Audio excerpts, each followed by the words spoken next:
welcome back, Brew Crew, to another episode of Shedding Your Skin. As always, support U.S. ARC. They fight for our rights as reptile keepers. And if you're shipping reptiles and it's your first time or second time, you can use code Robin60 at Redline for 60% off the retail rate for your first 2 shipments. I got my package going out on Tuesday with the 2 snakes from the stand auction, headed to Florida to go to Michaela, so that's awesome. They're finally out of my rack for being here for a while. I'm excited about that. We got a shipping window, so that's awesome. Got my 60% off. Code unique to me from participating in the auction. Huge shout out to Robin and the whole Red Light team for making that possible. All right, so I'm going to rant 1 second before I bring in our guest. So I recently participated in one of these auctions on Morph Market, and people are annoying. So I put him in a bid on Wednesday when it started. I was the only bid until yesterday morning. And then in the last hour of the auction, it almost doubled in the amount. So there was a bidding war at the end, and it's like kind of annoying because under 5 minutes, they add 5 minutes for every bid. I wound up losing that auction, or I gave up, and I just bought the animal outright from somebody else. So that'll be coming on Wednesday. So I'm excited for that. Some people know what it is. Other people, you'll find out later. But it is pretty cool. All right, let's see who's in the chat. All right, Bill, thanks for being first. Rudy, thanks for tuning in. One of these days, he's going to say Kent instead of Kraft, and I'll be surprised. Nikki and Kurt, thanks for tuning in. Good show last week. I hope today is equally exciting. You got Tucker on. That's going to be fun. That's at 6:30 my time, 3:30 on the West Coast. So that's fun. Looking forward to seeing what he's done since I've had him on, and his stuff may or may not come across my feed. What's good, Ken? Thanks for tuning in. What's good, Rob? Yeah, I know we got delayed. Chatting backstage, it happens. Look at these people. Eric too. Really? Hey, I operate on Rockstar time. The show starts at 4, but it doesn't really start at 4. Bold Coast, thanks for tuning in. All right, RO's here playing COD. Of course he is. All right, so let's bring out Vance. Excited to have him on. We've been on a couple panels together in the RWO, but a lot of time we're talking over him, and he doesn't really get to get his 2 cents in. So I figured I'd have him on here and give him a chance to introduce himself, go through his projects, things like that. So without further ado, here we go. What's good, Vance? What's up, Kent? How's it going? It's going. It's Saturday. That's right. We're not working. Yep. Got the day off. Yep. Or somewhat at least, huh? Day off from work at least. So for everybody that doesn't know who you are, give just a brief introduction of how long you've been doing this, what got you started. That's all right. Your elevator pitch, if you will.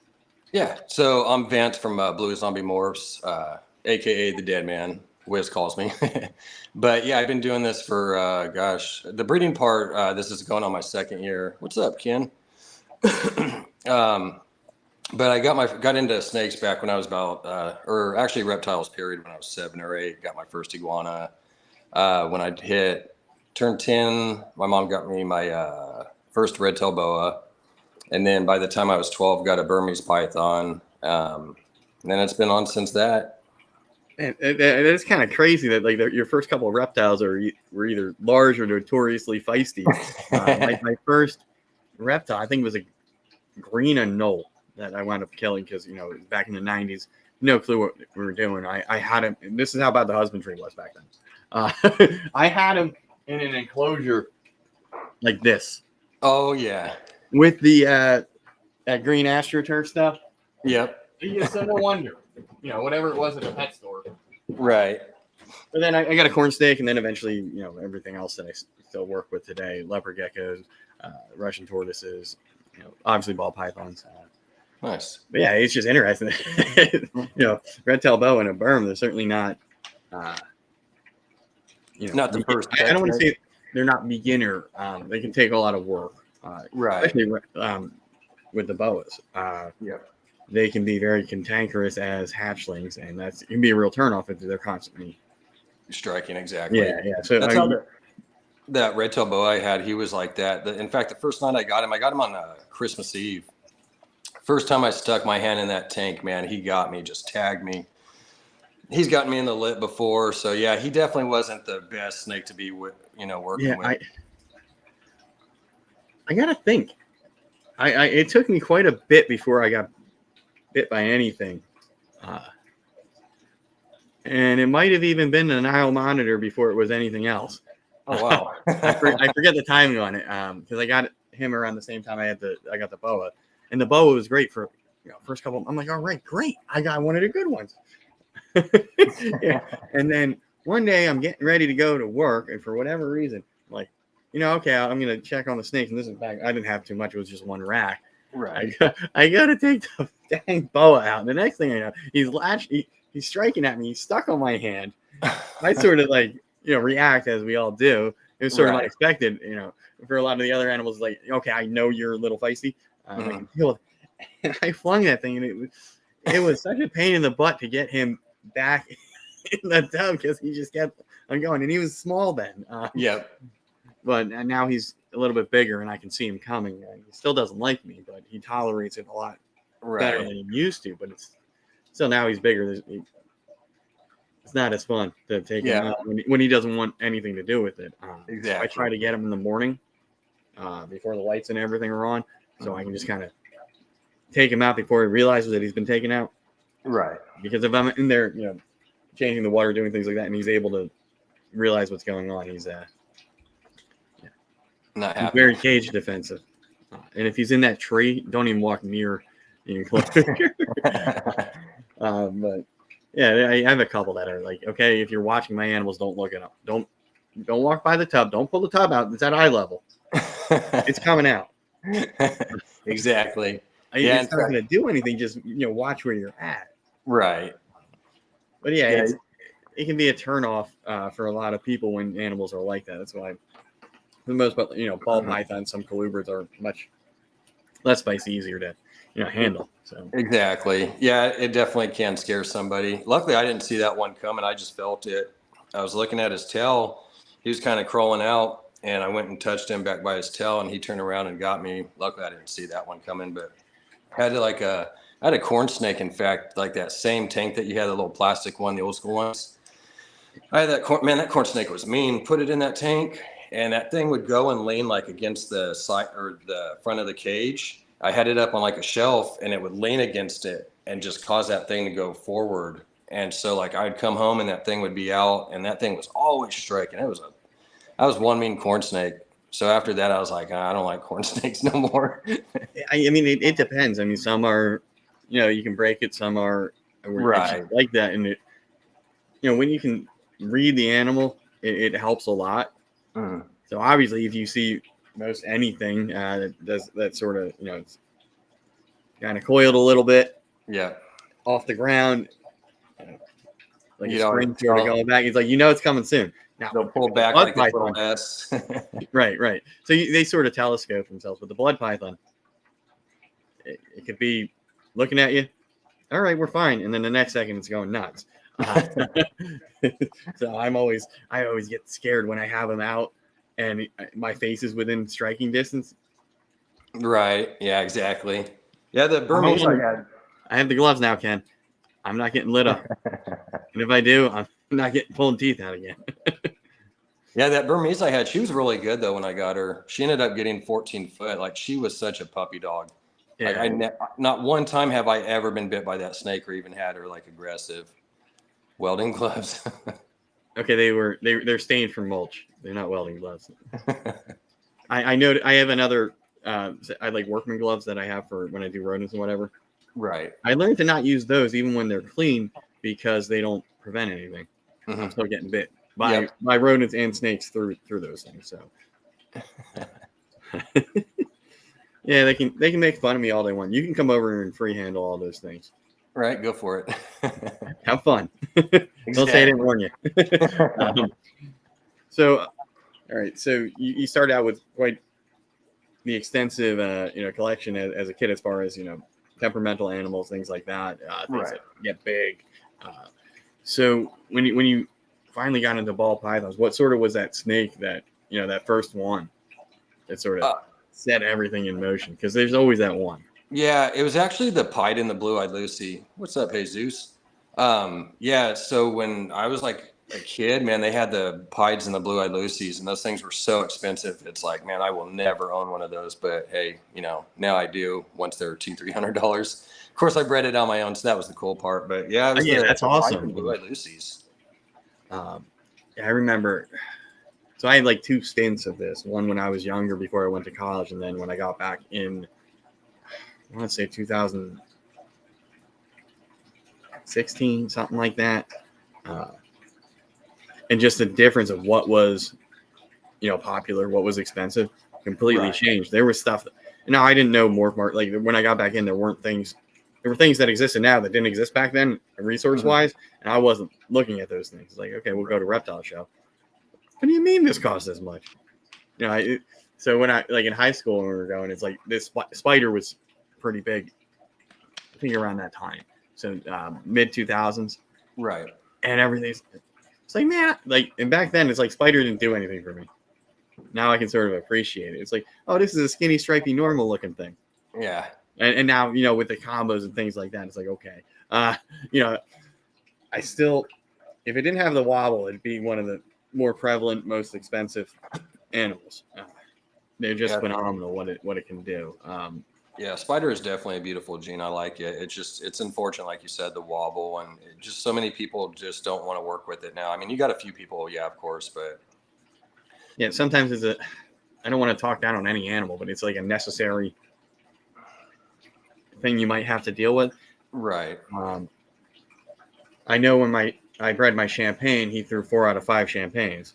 Now I don't know how many spiders I got from her because there were only 2 eggs left at the end, and I know we hit 1 spider pastel. I don't know what else we hit, or I didn't even check to see if the puma we hit was spider. So I don't know if she throwing as many as like the male would. So I'm leaning if it's on the female side and I can sort of keep it 1 to 2, 3 per clutch. I'm fine with that compared to if it's on the male side throwing almost the whole clutch. Yeah, exactly. You're like, I don't want the whole clutch like that. I mean, for me, it worked out. I'm holding back the champagne posset pied, and those 2 are going to Michaela. And Nice. I already moved off the male, only male. So I mean, he did great there, 1 to 4. Yeah, pretty good ratio. exactly. So, back a couple of years ago, I probably would have held them all back, Right. just because they were females. But now it's just as easy to, add your own or buy from somebody else. Improve the genetics you have. Yeah, exactly. So, I mean, it's pretty cool. You set out and you made that your own bell. I still have yet to produce one that's lived. I'm a shot this coming season. I changed up the pairing, so I'm worst case scenario. Everything's pastel butter or pastel Mojave. Okay, nice. It has to be. Beauty of supers and acts like supers, right? Right. So it increases my odds of hitting that now that every animal is going to have a bell gene bell complex gene in it, and it's all on the dad to throw that butter. Right. But yeah, that's exciting. One day I will make, hopefully this year, a visual recessive. I still have not. I've been buying them. I just haven't made them, or I made a few hats. That's about it. So Right. Yeah, I got burned on my last year's clutch when I did the pied. I had it was a head to head, but I didn't get no pieds. Like everything else came out good. A banana, orange dream, yellow belly. So I still can't complain about that. But yeah, as far as the pieds, I didn't hit anything recessive. And that's one of the downsides. And even when they're 100%, there is always that chance that you can pair them forever and never hit that. Yeah. I was almost going to tell my buddy, like, man, did you mislabel this snake or something? Right. But like you said, it's just one of those things. It just happens, It's just win the lottery or you don't. Right. And, for me, it's like, okay, now, a year later, you could have improved the male. Now the male's a visual, ready to go, and you've increased your odds. It's right.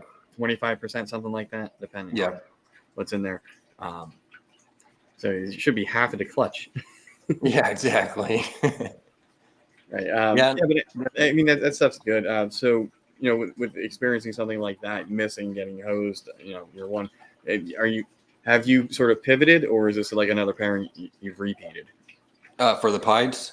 Yeah. Yeah, so I'm actually getting got a visual pied that I'm going to be putting the male with, so that way, like you said, at least half should come out all pied on that. So yeah, definitely doing stuff a little different. There's some things I'll still kind of do a head-to-head on, especially if it's something expensive. Like if you got a monsoon, I mean, that's such an expensive project. So I mean, it wouldn't hurt to try to get at least one head in there, or possibly two. Right, yeah, and it makes sense for some of these higher end projects, and even now you can get a visual pied pause head or het something, depending on what it is, vary. So that's what I've been doing is sort of what's that plus thing that I can get.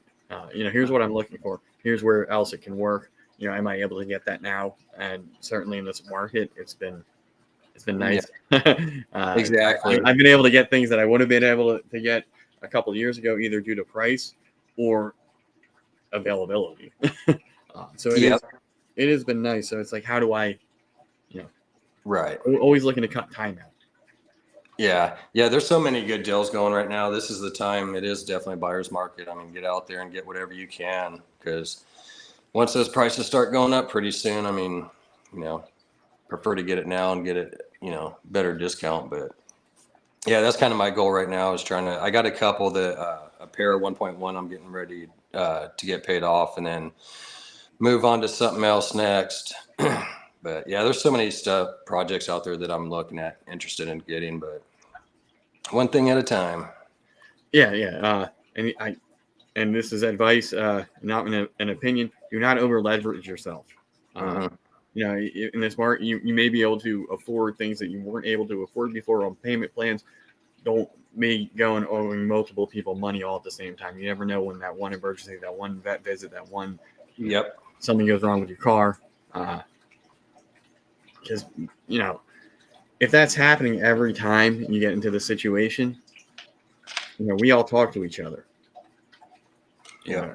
I might mention offhand to somebody, oh, this happened.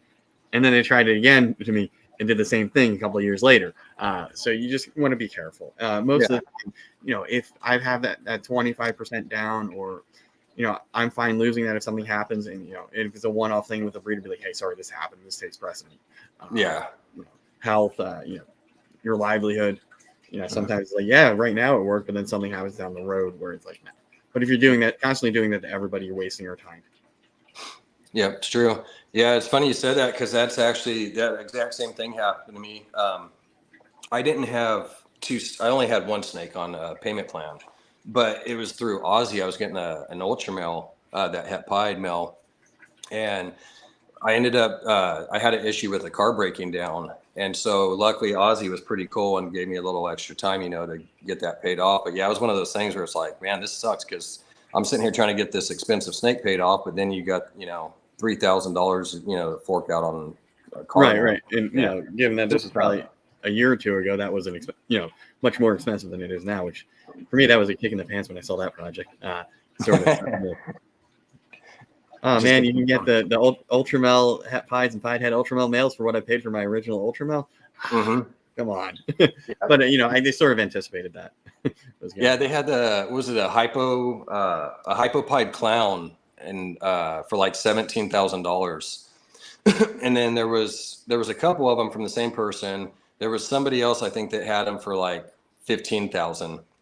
But then there was a third person that came in and was selling it for like $9,000 or $7,000. And so, obviously those ones ended up selling, but it was kind of, I was like, oh man, you're just watching this expensive project just get wiped right out. But yeah. And for me, so when it's like a one-off, because I know the guy I just got the double visual from, I know he's selling it for what he's selling it for. It may not reflect what everybody else is. Some people get upset with him, but he's still moving snakes. Right. When you're a bigger breeder in a well-oiled machine and you're constantly moving animals, you're able to take, I can sell these lower because I'm doing volume. Right. Like at Walmart. Right? Yeah. Well, I mean, I look at it this way. Yeah, it kind of sucks that you see this guy dropping that price, but to me, really, all it's doing is he's got to get rid of those snakes anyways. He's just sitting there feeding it, and it's not going anywhere. Right. The Right. faster that he does that and gets that snake out, well, now that's not on the market no more. So now your snake is, up in that value. You don't have that comparison that you have to worry about. That guy's now off the market. So Right. Or even if you look up the history, what things sold for, it's going to be in, okay, so it's a one liner. There aren't many up here. Most of it, you can get an idea of where the value is, and it's on Morph Market too, so it's going to be a little bit higher. yeah, In general, depending on the project. I know most people like making deals before stuff even makes it to Morph Market. yeah. I actually, this was I forget the last one I actually bought through Morph Market. I think I might have done it through Morph Market just to give a friend a rating type of thing. Right. But the much of the interaction has been done off Morph Market. Now, I'm sure if I wanted to, I already listed these as sold elsewhere, but I could say, hey, Michaela, can you go inquire on these two, give me a rating, something like that, Right. and be able to get that done. But for me, it's not that big of a deal. I'll take Right. my 1 5-star rating. Hey, that's all that matters. Yeah, I mean, I moved, I didn't even move that one through Morph Market. It was, again, hey, can we do it this way so, I can get established type of. Yep. Yeah, definitely a buyer's market, and it's certainly competitive for certain things. Right. There have been things I've seen listed that pop up and I'm like, oh, let me bookmark that. And then when I go back to look, when I'm comfortable, pulling the trigger on something, it's like, oh man, it's gone already. Yeah, I've had that happen quite a few times. Like I've probably got 100 and something, about 105 animals all, saved in there. And there's a few that I've looked at and I'm like, man, I really wanted that, now it's gone. And that's kind of why I got a ton of them saved all in there. Because it's like, if you're looking at a certain project, there's a certain snake you're looking at. I put, okay, I'll save this one, but just in case this one goes, I'll have 2 or 3. Right. So you're not constantly searching for everything. Exactly. Another thing I've done is when I don't know how helpful it'll be for somebody who's really, really big, but if there's somebody I know or I at least interact with enough that I'm going to get a response from them, be like, hey, I saw you had blah blah blah listed, Right. Or these just sold, anything else in the project, and now they have like things you can waitlist, so they're working a project you can sort of, I haven't looked into that, but it's certainly an avenue. It's like, hey, I'm looking for Codom Ultrapide stuff, who's working it, that sort of thing. Yeah, exactly. Yeah, I've seen that too. Like you're saying, I haven't looked much into it, but I thought that was pretty cool because there's that waiting list. Like you said, if there's something you want to get, boom, get on that waiting list. There you go. So that's definitely a cool feature that they've added to it. Yeah, I do like that. They also they do square payments now, so there's a little more protection. Right. You pay a fee, but not what it's going to be. And you can buy it now, and it's through a secure. It's not like through PayPal or something like that. I'm always erring on the side of caution. Yeah, Where can I get the most protection? I'm shipping this out to you. You paid me, but you can dispute that. Now I'm out the money in the animal. I just heard some horror stories with stuff like that. So it's like, what can? Yeah, I actually had that happen to a buddy. In fact, he was the one I was talking. You were asking if I knew anybody that does the expos quite a bit. He had that something like that happen. He was on Morph Market, and that's why he quit it, because he had sold a snake and somebody had disputed or whatever, and he ended up losing money on it. So he just said, screw it, I'm just not going to do Morph Market anymore. But yeah, kind of unfortunate on that part. But Morph Market is pretty good about stuff. Like I had an incident with some person. I got a snake from him, and I had paid for it. And for like 6 weeks, I'm in contact with him for a while, but then all of a sudden, like for 4 to 6 weeks, I'm out of contact. I'm like, man, I've been contacting him. I'm not hearing nothing back. Well, finally, I just said, screw it. I'm going to get a hold of Morph Market. So I contacted them, shot them like all the, screenshots, everything. Because I've texted them and done Morph Market, went back and forth, tried everything, even calling. So I ended up showing them all that, and they hadn't heard anything. So like a few days went by, I was like, hey, have you guys heard anything? They're like, no. So they ended up closing down their account. and like you couldn't even find it. And then right after they did that, then that person contacted and like, oh, hey, you know, and so she ended up contacting me and she's like, oh, I was out of the country and everything. I'm like, oh, okay. You just all of a sudden went out of the country for like 6 weeks, didn't tell me nothing. You got the money Without and internet. everything. Yeah, like, so yeah, they're pretty good about at least, you know, taking care of stuff. And Yeah, and I like that. The downside, so for me, you know, I have a seller account, so I have skin in the game not to screw any of this up, right? Because if I get banned, that means that my brand gets booted off too. exactly. You know, but I can come in with new information as a buyer. Mm. So it's sort of like, what extra steps are you taking for that? Are you going to verify? Right. You know, I say I'm Ken Pierce, you're going to take a picture of my ID. I don't like Big Brother, but I certainly would like to be protected from getting scammed. Exactly. What's good, Matt? How's it going? And you know, even for, and this is sort of mean on my end for like local stuff, and I know I've turned people off. It's like, go to my morph market. You know, I'm not walking with an animal, and you're going to give me. I like cash, but I don't know you. Right. Are you going? Am I going to leave with no animal, no cash? Yep. And I might not even know your actual information, really. Right. You know, it's whatever that, you know, randomly generated email on Craigslist or whatever. So it's like, I want to try to avoid that. Exactly. You know, there's no sense getting hurt over, like, you know, $20 snake or whatever. It's like, Yep. Yeah, I debated on it. I was like, man, I could put it, because I was going to do Morph Market, but I was like, you know, I could put on a couple on Craigslist, and I don't know. I've shied away from even wanting to do that. It's just, I don't know, too much. Yeah. I made a couple posts in the local Facebook groups and, you know, on Craigslist, and it's like, you know what? Half the time you want it for much less than I have it rehomed for. And right. I'm like a little insulted at, like, I can't go any lower. Yeah. In fact, did you see, what was it the other day? This guy, he took, I forget what it was a game console. So they went to go, it was a Craigslist deal. They went to go buy this console.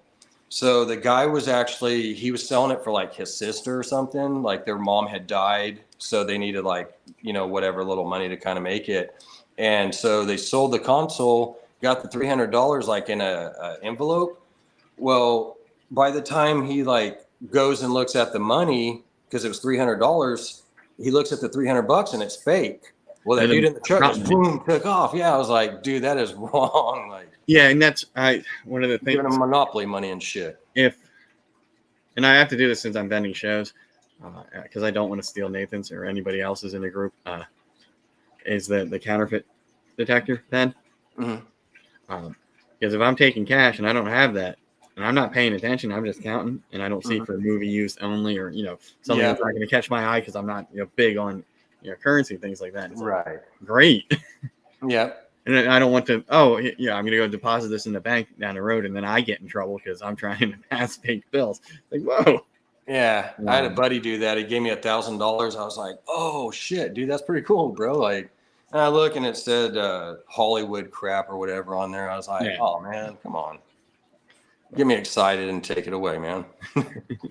But, all right, so back to ball pythons, and thank you, Rob, for this. I'm not going to read it. Your money's no good here anyway. So, all right, in year 2, what projects are you most excited about? As we're starting to get to the middle of, I don't know what your season goes from, but for me, I'm getting to like the midway point before things will start laying. You know, I'm really interested. I got an ultramel pied 100%. Ultramel 100% het pied 66 double het hypo clown male. Oh, that's going to a female hypo 100 triple het hypopied clown. So I'm hoping that I can end up hitting on those hypopied clowns this year, and then they'll end up being 100% het ultramel. I've also got another female I'm really interested in. She's a super pastel, super vanilla, asphalt / yellow belly GHI. So that one I'm really wanting to get going too. Now back to that ultra male het pied or pied het ultra male, the possible double het. Are you going to test that out? I was going to, but I'm going to wait and see. Because if you hit one of those pause hets, then save your money because you're going to have to test the babies anyway. Yeah, I'm going to do it anyway, so it's just pointless. But now on the free weight or on that GHI Super Pastel Super Vanilla girl I was telling you about, I'm going to get her checked because I got a male that was going to go with her. But if she ends up being yellow belly, and the male that I got, he's a banana orange dream yellow belly, then I'm just going to hit, some ivories right there. So all ivories, and that sort is going to wash away anything else that exactly. Yeah, that makes sense. Yeah, I'm going to get her shed tested, send that one off to Charlie. If she ends up not I hope she is, but if she ends up not proving out for asphalt, then I got a male plan for her. Yeah, I'm hoping, because I have a yellow belly complex thing that I'm pairing this year with gravel, spark, and yellow belly. Everything's going to be yellow belly or gravel. Nice. But it's okay. How am I going to differentiate, the ones that aren't, a Puma bypass or whatever the other one is I can make. So, it's with pastel and spider in the mix, it could be a little confusing to see, what yellow belly thing that I did hit. So. Right. I'm not looking forward to that. Hopefully it goes great for me and everything is, a Puma or a bypass. Right. And it's like, okay, I should be able to tell the difference there, but just some of that stuff is, it's not annoying, but it bugs me. It's like, these are so similar once they're in combos. It's really hard to see with your eye. And then we have everything is, Haas, yellow belly, asphalt. Mm-hmm. And it's like, yeah, but I really want the asphalt. I don't care for the yellow belly in this specific animal. And then of course, with the way my luck works, it's yellow belly. Yeah. I sort of, what's the worst that can happen? That's sort of what I go with as my game plan. So that when positive things happen, I get really excited. Yeah. Yeah, I could have got like a one that you knew was asphalt, but I don't know. It just didn't have all the stuff that I wanted. And with that, right. I was like, man, it's just too pretty to let pass up. In fact, Justin has the sister to her. Oh, nice. Yeah, she's a good looking snake too. I think one of the things with that is that currently I think asphalt is the highest of the highest price out of all of them. Mm-hmm. So it's you're wanting that one. Yeah.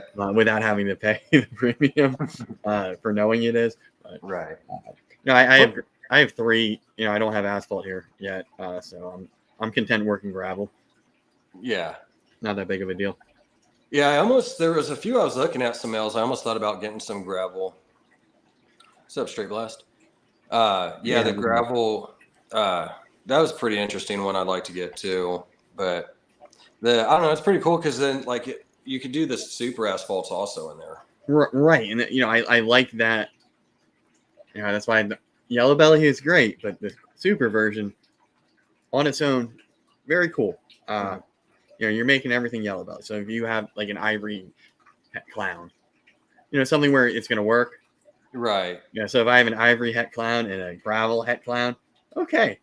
Yeah. That's something I can work with because I'm going to make highway clowns, yellow belly clowns. Yeah. That's that bell I did. I was like, I wanted to do a bell just to, have it. But it was pretty cool because sorry, I kind of got lost on what I seen written up there. Oh, Ken has stuff. I'm sure he'll be bugging you since you mentioned asphalt. Oh, no, he already did actually. It's funny you mentioned that. Yeah. Because I put something in the chat and he's seen it and he's like, I got a mill. Yeah, and for me, it's like I don't need any more males. I've added like 3 that I didn't. I need the genetics. I don't need things with more, more hemipenes, if you will. Yeah, exactly. Yeah, that's the thing too. Not getting too many males. I've got a few males, but I definitely need to step up on some more females too. I mean, I got pretty much everything I need as far as that. Yeah, it's nice having the backups or improving upon your projects, but. I don't want to have too much redundancy. Yeah. And I think I'm checking. And the last one I bought that didn't have anything recessive in it was a highway. But everything else has been visual recessive or double or visual with codons and a possible het. Sort of, cutting a few years off of these projects rather than, waiting 3 years to hit something. Now it's, next year. Yeah. Which is very exciting. So there's a depending on how this one proves out for me, there's a possibility that I can hit double visuals across 3 projects next year and the following year. Right. And I will likely be hitting visual hypo het clowns with codons. This year or next year? Next year, nice. With the mail I'm getting. So I mean that's exciting. Oh yeah. And, now I'm sort of making pieces and ingredients that I can sort of mix and match through these various recessive projects to connect them all. So yeah. Not looking forward to that many holdbacks, but at the same time, when everything is starting to evolve in here to be some heat, that's something to look forward to, and you have to be pretty soon. It's kind of it's nice when you get some stuff produced and then you're like, okay, as soon as this gets to size, man, I'm gonna have some really nice heat coming out of here. Right, and for me, it's probably mostly going to be holdback stuff unless it's mail. Well, even if it is mail, I'm gonna be petty. Yeah, it sucks because I came out with some pretty good stuff, and like I've already got a banana orange dream yellow belly male, and so I've got a couple that when I bred him that came out of the female, but I don't know, I'm gonna end up producing some more better stuff than that. So I'll probably end up keeping one, but there's something that's going on in them, so that's kind of the thing that I don't want to get rid of them, but I don't know, I'll probably have to let 1 or 2 go. Right. So, okay. So this kind of leads us to the next question that I wanted to talk about. So with your mindset on breeding, are you 100% breeding for you? Where, okay, here's the snakes I want to make. Here's the snakes I like. This is the direction I'm going. Or are you doing some of the other stuff where it's like, okay, I have these pairings just to make stuff to sell? So I'm kind of doing a little of both. I am going to be just like producing some pieds and bells, certain things like that, just to take to the shows. But more than anything, I'm really kind of producing more stuff for myself, projects that I want to do in certain, ways that I want to go with it. So. Yeah, I think that's the way to go. For me, I always talk about there's like 3 tiers of people that you can sell to. Mm-hmm. There's that upper echelon breeder where you have to be making fire right. for them to be even considering. But exactly, they're going to come at you with an offer. Depending on what you hit and what the combo, they might buy your whole project. Right.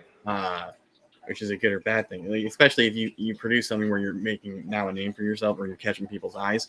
Mm-hmm. I hope to get to that point, but I'm not going to, sell anything in a project where somebody else can beat me like that.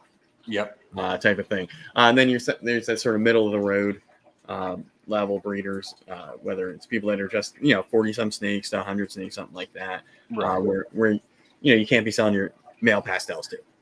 And then there's that show pet market where it's like, okay, anything under a couple $100, it may be visually stunning but not genetically powerful enough for some people to care about. Right. That part bugs me. Depending on, I had a proven breeder and 2 ready to go at the last show. And it's like, come on, really? These are 4-year-old snakes. They're not gonna, they're healthy, they're established, and they are cheap. And nope, they're all still here. No luck, huh?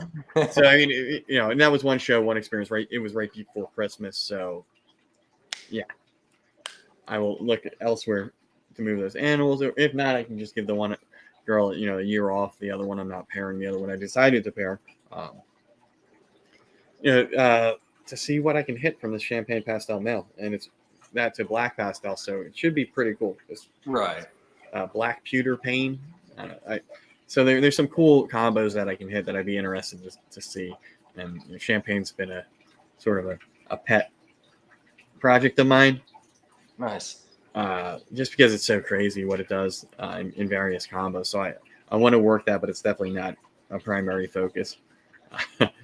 It's because you can't brew champagne to champagne, so I'm sort of limited in what I'm able to do with it, which is kind of unfortunate. So I do have that female girl growing up, so I can work pied stuff to it, things like that, just to see what. Yeah, my goal is to make that one that makes people want to buy champagnes. Yeah. Okay, here's that combo. Awesome, sweet. You gotta learn your market. I think that's one thing I've realized, and you have to learn. Okay, who are the players locally, Mm-hmm. and what projects are they working, type of thing.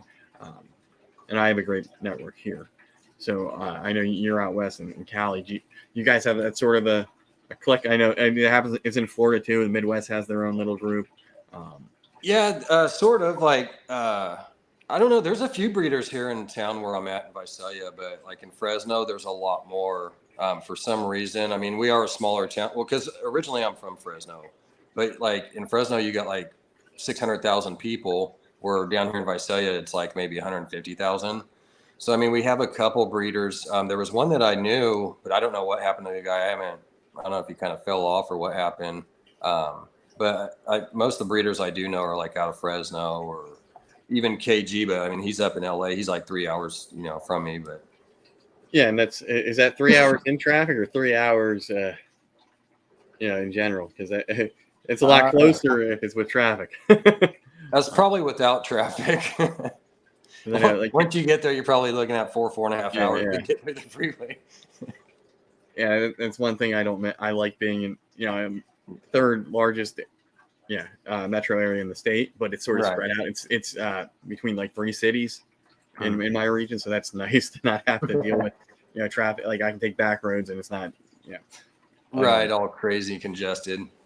Yeah, and I mean it's nice here because I'm a half an hour away from Chris at BNS, Danny at DTMG, Nathan. Oh, nice. So it's nice to be close to all of those guys. Aaron Kohler's a couple minutes north of me.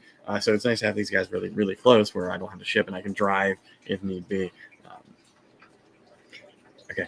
I don't know why I keep on talking about my stuff. I have you on here so you can talk. No, and people can listen to me yap all the damn time. All right. So what's your that ideal future project that you want to get involved in or things that you want to produce within the next 2 to 3 years? Oh gosh. Definitely, like I said, the ultra male hypopide clown project. I'm going to be working with the freeways too. I like the pinstripe and she calico. I always thought that was a pretty cool snake. The super pastels, the super vanillas. A few others too. Not everything I could think of right now, but yeah, kind of as far as. And then I got a lot of like the orange dream, yellow belly, and I want to do like some darker genes too. Like I got some Huffman.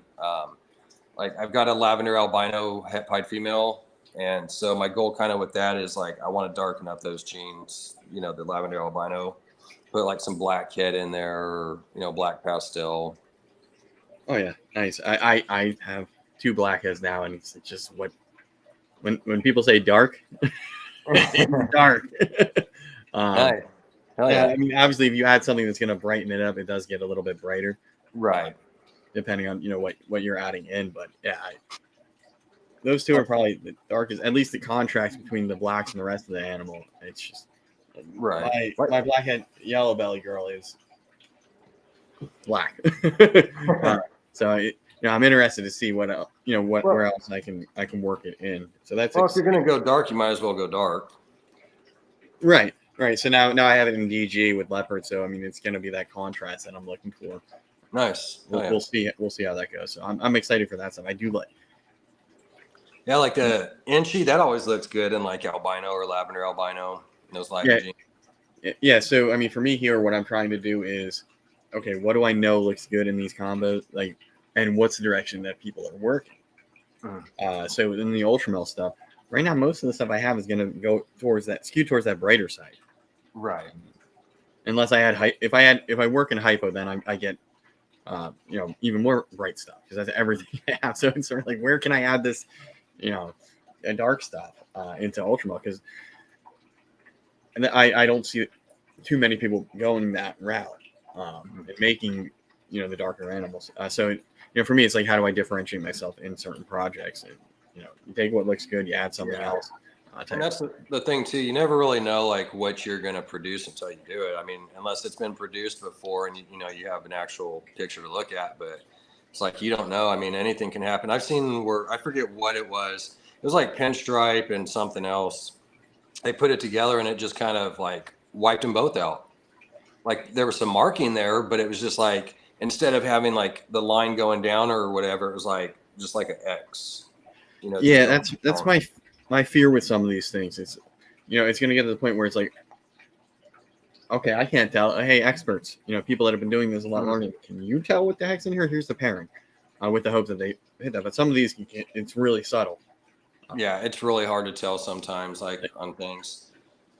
Yeah, I had a few myself. I was trying to figure out what that was, and it's like people were kind of throwing out their ideas, and it's cool because people are helping you out, but it's like you still got 2-3 different things that they're kind of naming off that might be in there. So right. My favorite is when I just got him. I will call him a reduced pattern clown because to my knowledge that's all he is. But I got Enchi, leopard, blade. It's like, well, okay, that's 3 different things. Well, it can't be Enchi or leopard because that wasn't in the pairing. It's not like you were going to miss those 2.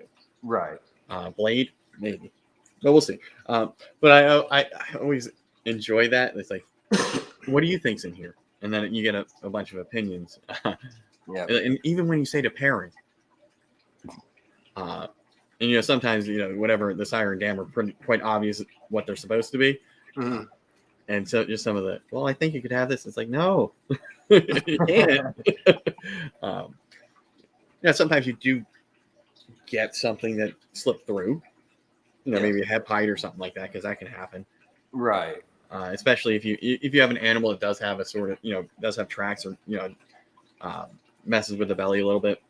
Mm-hmm. So Yeah, that was one of the things. I don't mind that stuff, but it's like, you're going to tell me there's a gene that's nowhere near this that you're saying is in here. So I try to pump the brakes on that stuff, but because I don't want to get too excited, and we get excited if we think we got something for an even better deal. Yep, that's true. I've been there on both ends of it. It's like sometimes you don't see something, and then later on you're like, oh shoot, I actually got something cool. But then that's one thing I'm trying to hold back from. Like you said, I'll sit there and it's like, oh, I got this, and then you turn around and you're like, no, it's not. It's just a banana or whatever. You're trying to add all this other crap that's not even in there. And right. Well, I mean, there's a couple that are just really subtle in what they do. Mm-hmm. And like that's why I'm sorry, Ken. I'm not a fan of the granite stuff. Just because you can have certain combos where it's going to have granity, pattern, just because that's the nature of that combo. Like my Enchi yellow belly pastel clown does have some granity pixelation stuff going on. There's no granite in there. So for me, it's sort of I have to really see it. So like the Cosmo. Not Cosmo. What was the one? There was a new one, maybe Carbon, where I saw the super, and it's like, okay, I can see that. Right. Ken says he's gonna make me like it someday. hey, I don't have room to be messing around with 5 genes that could all be the same thing at the end of the day. Talk to me in 10 years after I'm done being crazy with the stuff I have now. I know there's so many genes out there. It's crazy. I mean, there's a lot of stuff I'm still trying to get, but honestly, I got a lot of things. I mean, I can't really complain. There's still a couple of things I'm digging up, of course, but yeah, I mean, if you think about it, there's 4 gene combos that haven't even been hit yet. Right. Yeah, and there's even 2 codons together that haven't been produced. Yeah.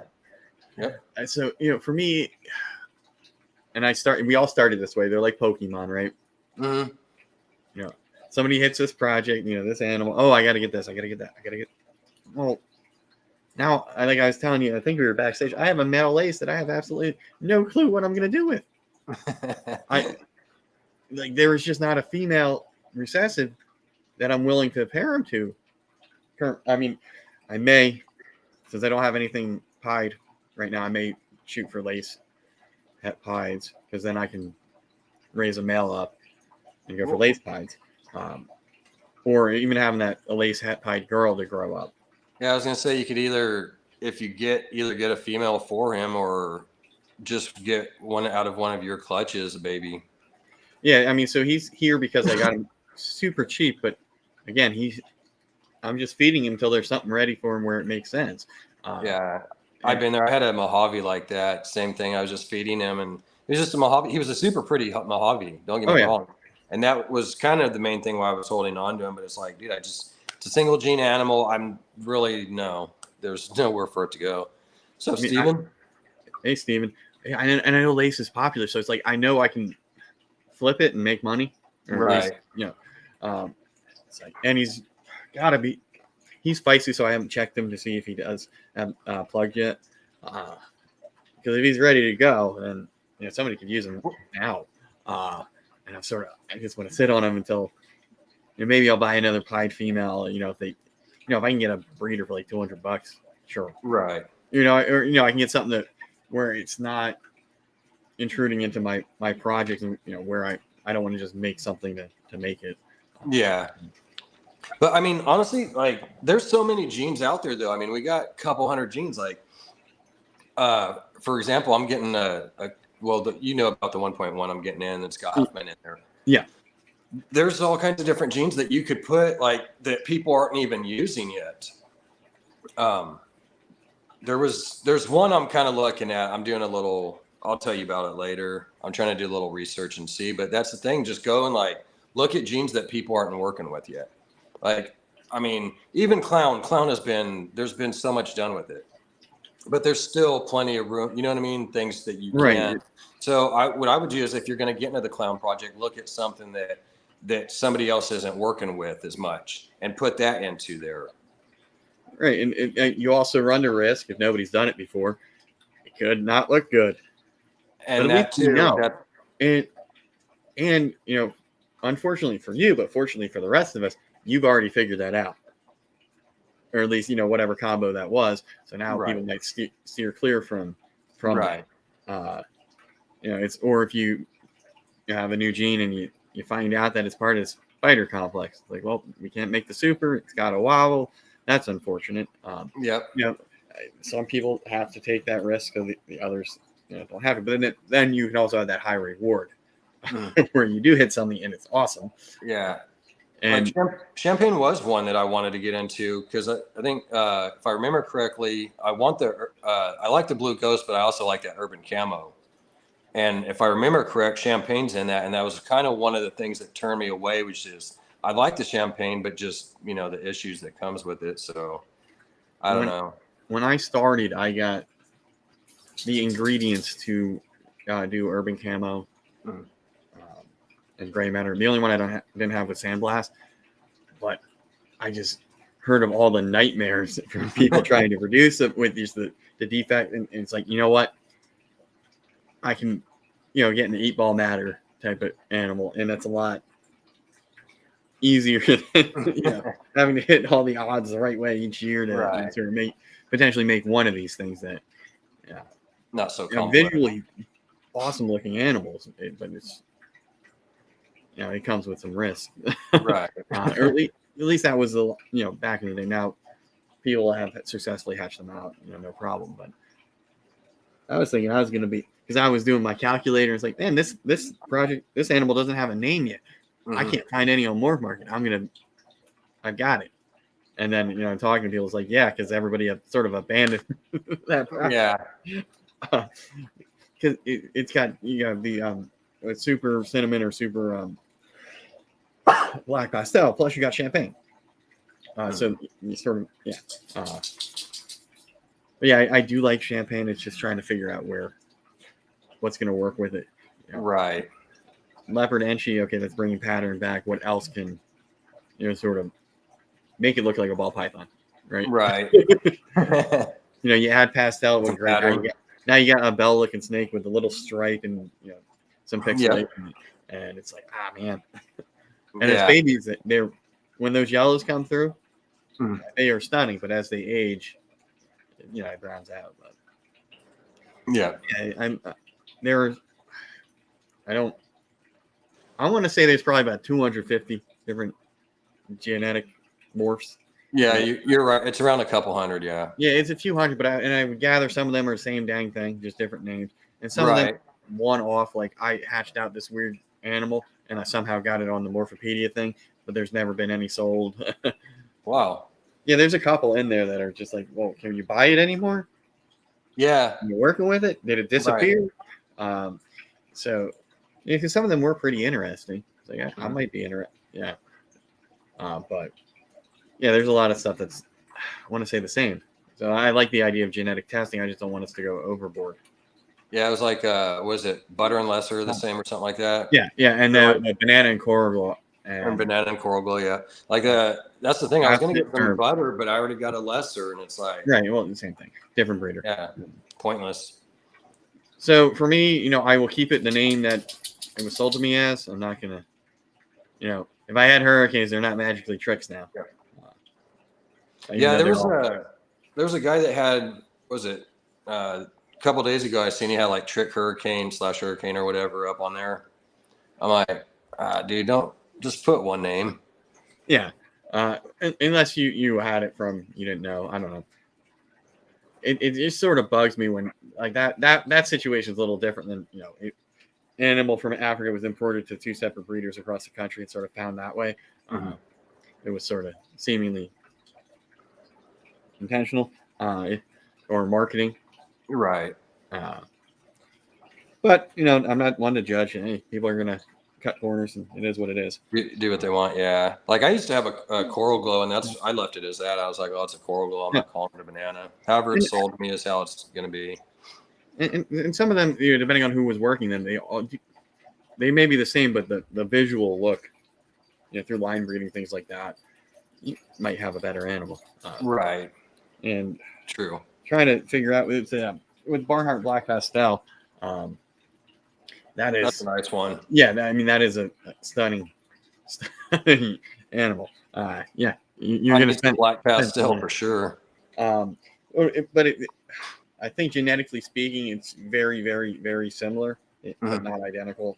I think Devin from Prophecy was trying to explain how RGI explained it, and me being me, it's like put it in the simplest terms.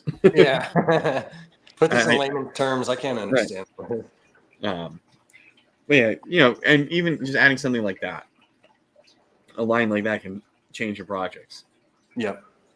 Because now if you work that, that line, Barnhart Black Pastel is going to follow, where, throughout your collection. So, for me investing in something like that, or any of these better lines, or where it's got a name attached to it, sort of go that route, because then you're getting a little bit better. Like you get marketing from that animal, marketing from that breeder that produced it.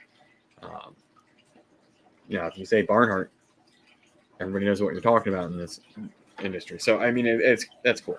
If I can get to that level where it's like I have a line of something that is, with my name, cool. If not, I still have to make some fire. But and the thing too, I always try to get something like the best of the best. I don't. Like you'll see something you're looking at, and you'll see another version of it. There's one for 300, and for example, and then you got one for 200, and it's like if they look pretty close, or the $200 one's better, okay, I could see going that way. But if that $300 one looks better, get that $300 one. Get the one that's going to look the best of the best. Well, I mean, Ken, that happens with anything in that complex, or can happen, and it can happen with any pairing. Sometimes you just get kinked animals for whatever reason. Yeah. Well, you want me to bring down a snake, or? Yes. Yeah, it's an hour. We've been an hour in. Usually, around now is when the dog is, want me to come out or take her outside. But she's been somewhat good today, so we might get lucky.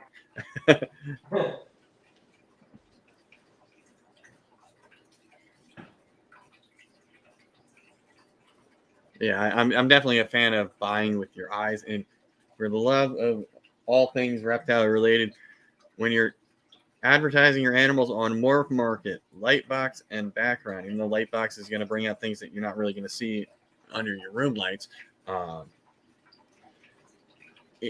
it makes the world of difference on the buyer's perspective, seeing a nice photo of an animal in natural light or in a light box compared to here's me under my incandescent lighting on my kitchen table or whatever. It can make a sale.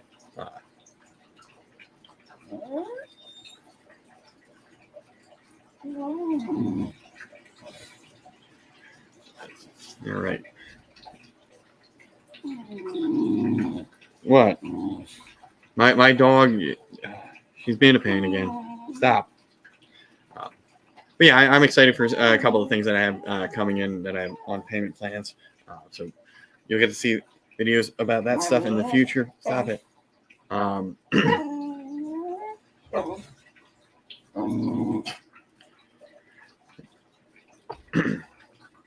Yeah, I do have a video coming out on Thursday at noon.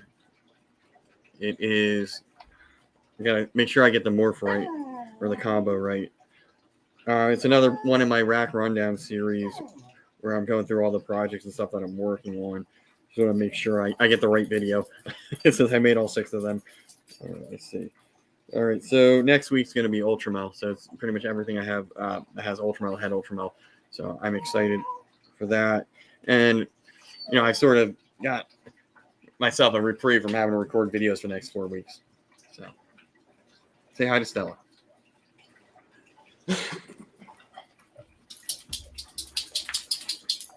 All right, you're back. I'm going to put you on Stola and take the dog out before she starts yelling at me. Go ahead. Thank you.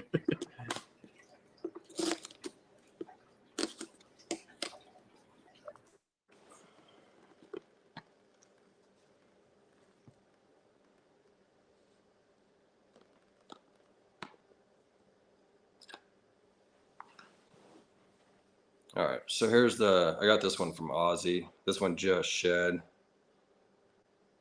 It's a Ultramel, 100% het pied, 66 double het for a hypo clown.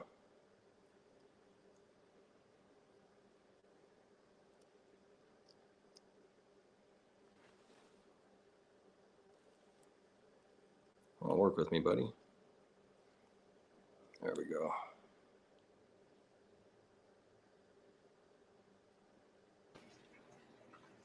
Man, that is nice. I really hope he proves. Even if he just proves one of the pause hets. Yeah, because like you said, with the Ultramel het pied, and then if I could, because I know there's clown in this guy. So even if he doesn't say hit hypo, or if he does hit the hypo, not the clown, I'll take it. And man, I'm working similar projects as well, and yeah, to be able to get an animal like that and then have it prove me that powerful. Yeah, I can't wait, man, for this year. I'm super stoked on this.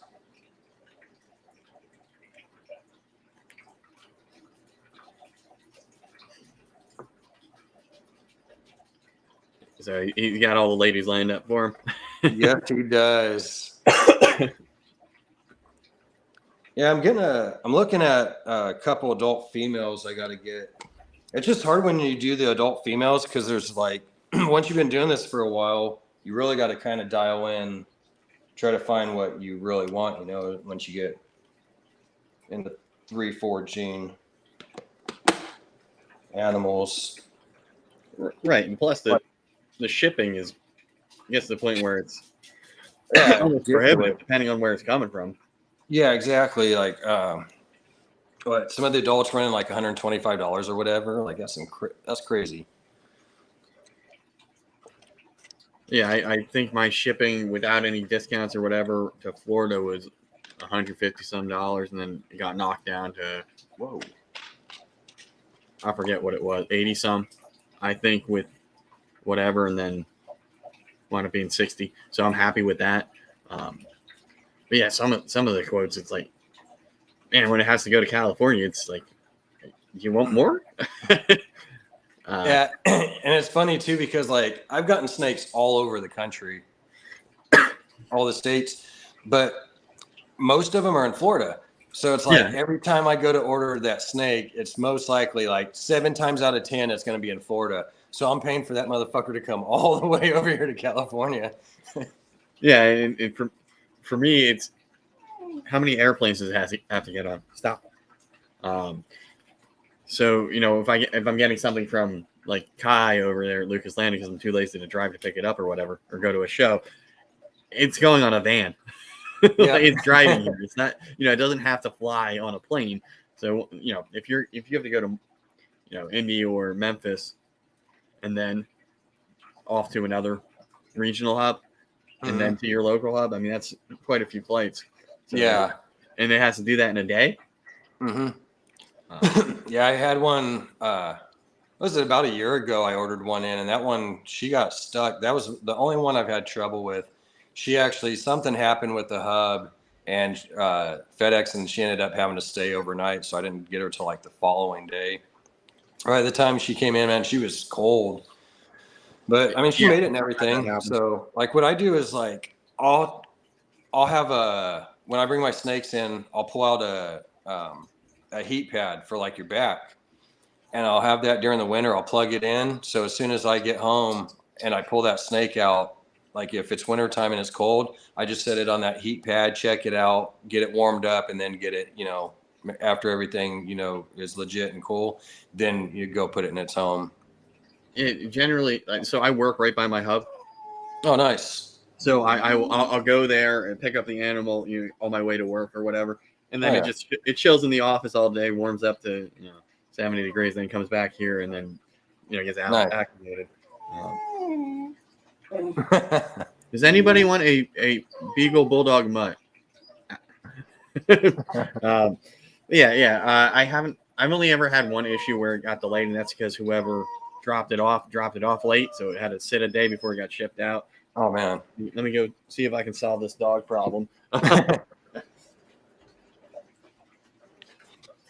So how's everybody doing out there? In fact, I'll go grab another snake. Yeah, more snakes.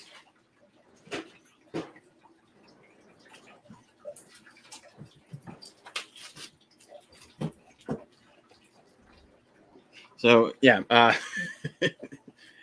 for whatever reason, and this has been like 3 weeks in a row now, you just get to around this time of day and my dog just goes nuts. I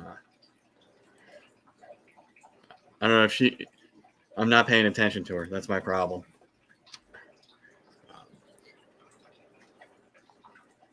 All right, hopefully this bone will distract her enough that we can finish this and I don't have to cut it short because she's going crazy again. Really got to see if I had somebody else to play with the dog while I did this, it would be great. But I unfortunately don't, so I get interrupted from time to time. One of these times she will be asleep and I'll be able to do a live without her bugging me, but until then. What's good, Kurt? What's good, David? Thanks for tuning in.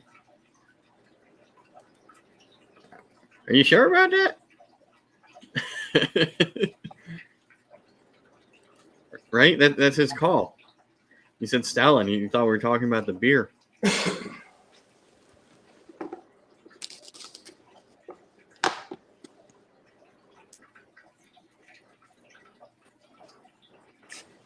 Ken doesn't like me making fun of the dog.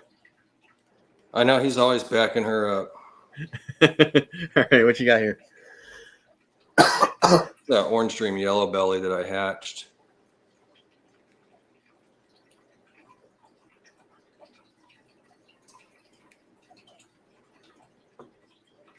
Ooh, that belly is dirty.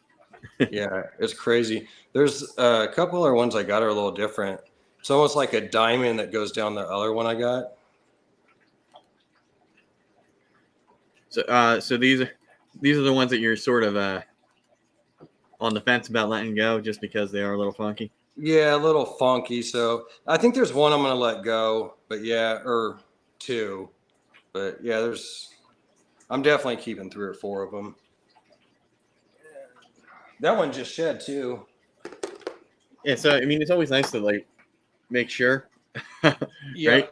You don't want to let something go and be like, oh wait, I had something else hidden in there, or Yeah, that would suck. Have something special. You see somebody point out some nice project. This little girl might be a little not so great looking. I did a shitty job the other day on the cocoa. I usually clean it out really good, but when I did it, it turned out like shit. So it was like kind of brownish on her a little bit. Yeah, I've noticed it depends on See there, what cocoa I get. Sometimes that'll happen to my lighter snakes. It's like, that's annoying. yeah, this is that super pastel, super vanilla I was telling you about. Nice. GHI, yellow belly, or asphalt. And it is so hard to see the GHI in there, but definitely super vanilla, super pastel. Now this is a possible GHI. It's not 100%. Okay, possible. Sure. That came from a morph jungle. Yeah, I don't have a super of either, or I have supers of both. I don't have them combined yet.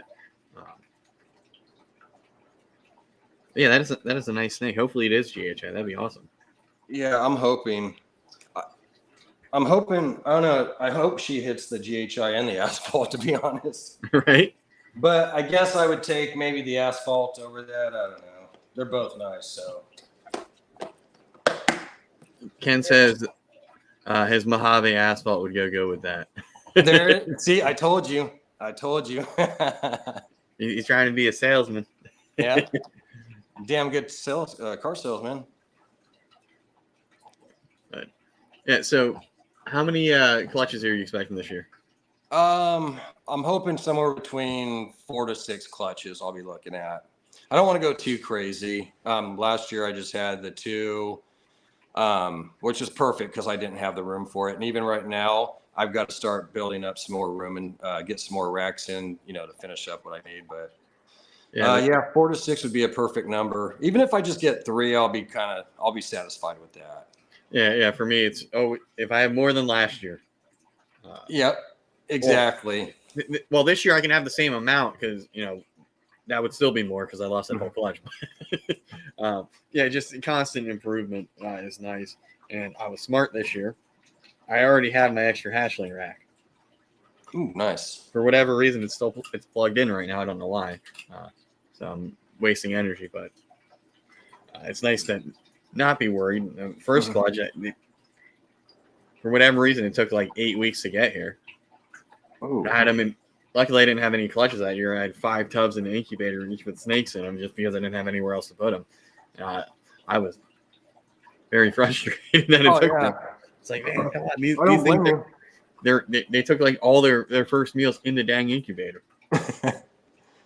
Like that's how long it took, and I had ordered it with time to spare, and it just took forever. But I hate that. This year, I did that one time. Was it for animal plastics? They were actually really good. I like them. It was for a cage I got, and there was like 8 weeks or whatever that they tell you.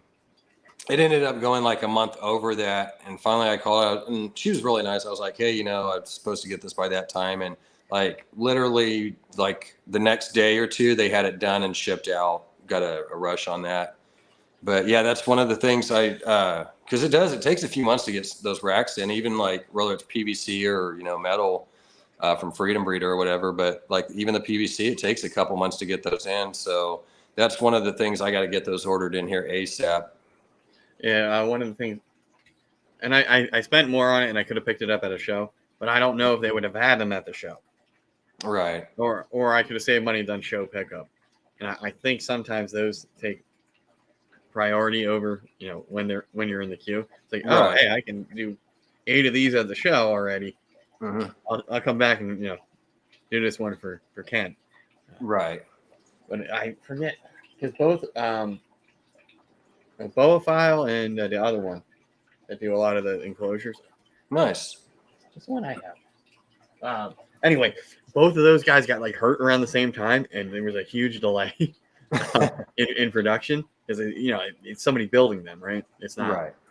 not like a big manufacturing operation. You know, they got it's a custom enclosure.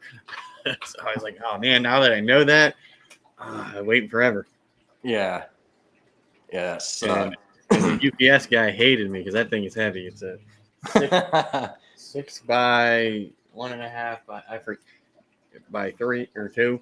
It's a pretty big enclosure, and the UPS guy had to lug that to my porch. I was home for it, and he was like, "You suck." You Like, oh, suck. thanks. Because I get the same guy, so he's always like, "Oh, what you got now?" Oh, more frozen rodents. At least he's honest. Yeah, and there's been a couple of times like, really, again with this heavy stuff. I got a beanbag chair the one time, and I think he wanted to throw it at me. Like, I've had to walk over this dang thing all day because it's like a big ass box in the middle of the truck. He's having to step over it just to get the other stuff. Yeah. But be nice to the people that deliver your stuff, especially when it's heavy. Yeah, that is true. Yeah, I want to build my own racks. I was gonna weld some, but I gotta get the stuff to do it. And I might, where I went to school at, I'm thinking about going back there and using the shop to do some of the stuff because I don't want to weld something completely permanent. Like, it's nice where the Freedom Breeder and all that, how when they come in, how you set them on top of each other stack. Yeah, so I'd like to kind of build something like that. And where you can just stack them. Yeah, instead of having to carry the add whole to it. big thing and through the, doors and all that crap. So Yeah, I can say from experience, having them all one piece and being stuck together is a pain in the butt. yeah, because I was gonna do that's the thing. I was gonna do what you got back there. I was gonna take the saw and do all that stuff, but I'm like, man, it's just so much. Like, to even try to get it upstairs and around everything. Like, no, there's I'm not doing that. Yeah, these are very heavy. Yeah, I built one before at the old house that we had, and yeah. And I didn't have any help moving them in, so I was rolling these until I could slide them on the carpet. You should have just built it inside the room.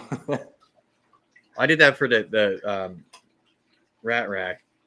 I had all the pieces assembled and what I needed to. So I came here and just was able to put the legs on.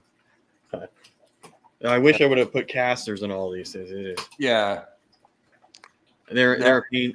None of them have casters. It's just a pain to move them. If I drop something back there, yeah, I got. Yeah, that's what all room. I got a metal rack, the wire ones that I got like all the snakes on, and yeah, it's definitely a lot easier with the casters. Like, I did that with the rat racks when I built those out in the garage. I put the casters on it. That way I could just roll it around, sweep, do whatever I got to do. It makes it so much easier. Having a shop vac helps out too. Yes, it is a great investment. Like I said previously, if I ever get my own, rodent shed, I want that like built-in shop vac. Yeah, like the tubes like that big. Yep. Suck everything up. Yep. Rob's asking, how far are you from Freedom Breeder? Hour maybe. That's not bad. Yeah, pretty close. So it's cheaper to drive it your own U-Haul and pick up. Yeah. That's nice. The shipping is stupid because you got to get it shipped freight. Yeah. That's like what, $500 or something, isn't it? It's quite a bit.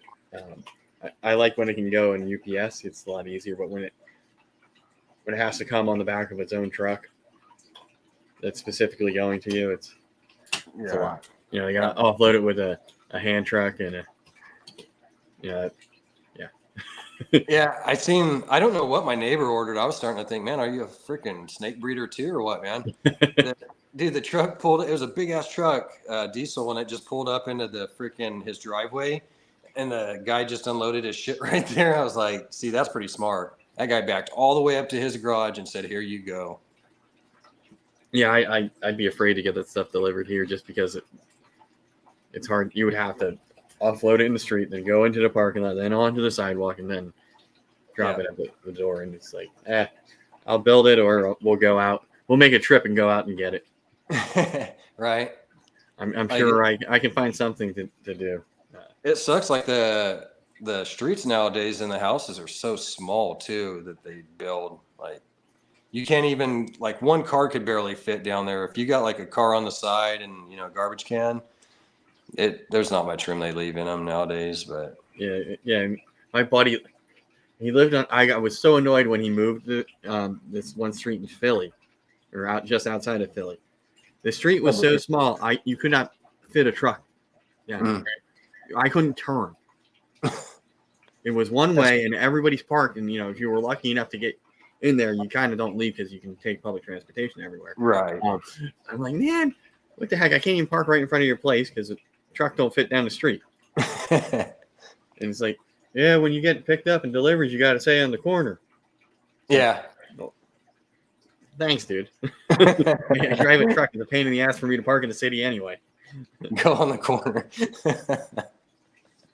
But yeah. What's good, Kai? All right. You got any more snakes you want to show off? Yeah, I might have one more. All right.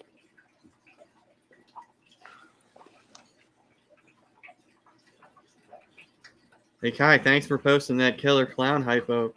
I already bought one.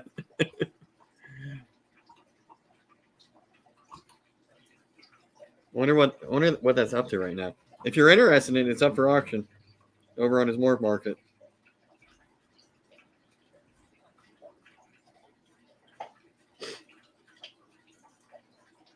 I won't complain about my auction experience anymore, but it was fun while it lasted. Oh, just wait till there's 5 minutes left, Ken.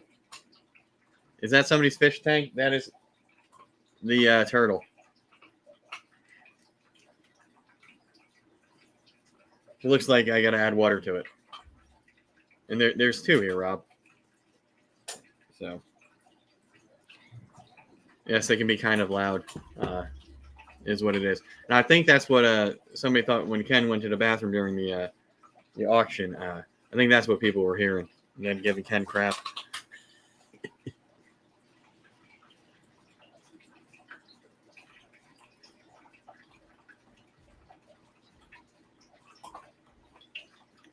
We got to get Vance to move his live setup into the snake room.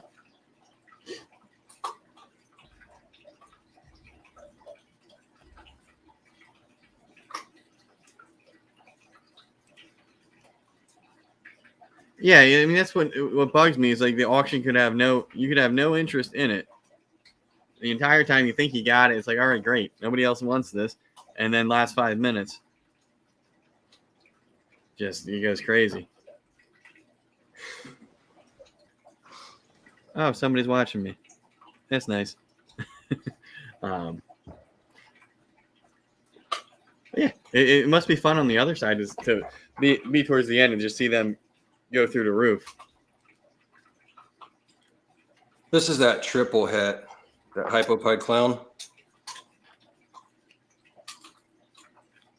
Being cooperative, I see.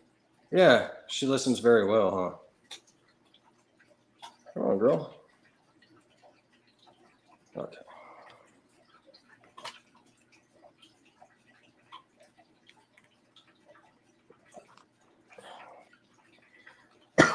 Excuse me. Yeah, it's amazing what like the head influence can. Yeah, it's crazy, huh? Like, where is it? There's that one pattern I'm looking for. But yeah, it definitely changes up their pattern. Yeah, and I don't want to say there's necessarily markers for certain things. They just tend to look better. Right. And you got the pie tracks down there. Yeah.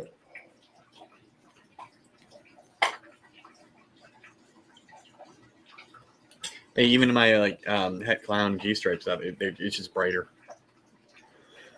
I mean, yeah, she's definitely brighter than the other one I got. My patterns changed. This one I got, what was Elaine or whatever? From Creme de la Crutch. Yeah. Crutch. Clutch. down there. I don't feel bad. I was the same way the other day. I was trying to talk and couldn't even speak. Well, at least you haven't filmed a video, put it out there, and then realized you said the wrong thing. Oh, no, I think we were on live. I've done that too. It's like, you know, when you're talking about so many heads, pause heads, it's like, oh wait, not this one. This one's actually that. You know, yeah, this one is not head for clown pied. Yep. Start getting confused, huh? Well, just rambling off. And when I was doing this video series, and you got to the point where it's like, oh yeah, I completely like. How do I forget one of my best animals twice? Right. Like, how did that happen? But yeah, it's like, oh, I forgot this one is head for pied now. I gotta add it in. Or you know, I forgot my one DG girl's pause head for hypo when I did that video. I was like, oh yeah, I have that too. And hopefully, since everything's scheduled, I can, when I get the snake on Tuesday, I can do an unboxing for that one and then add it to the hypo video. Nice. Just squeak it in there. Oh yeah. Or everybody's got to wait, you know, forever to see that animal, which I don't mind. You know, we joke with Jeremy Warfel because he does a lot of things in advance as well. So he can get a snake at the show today, and he won't show it off for like a year. we joke, oh yeah, he's already making clutches with it. Yep.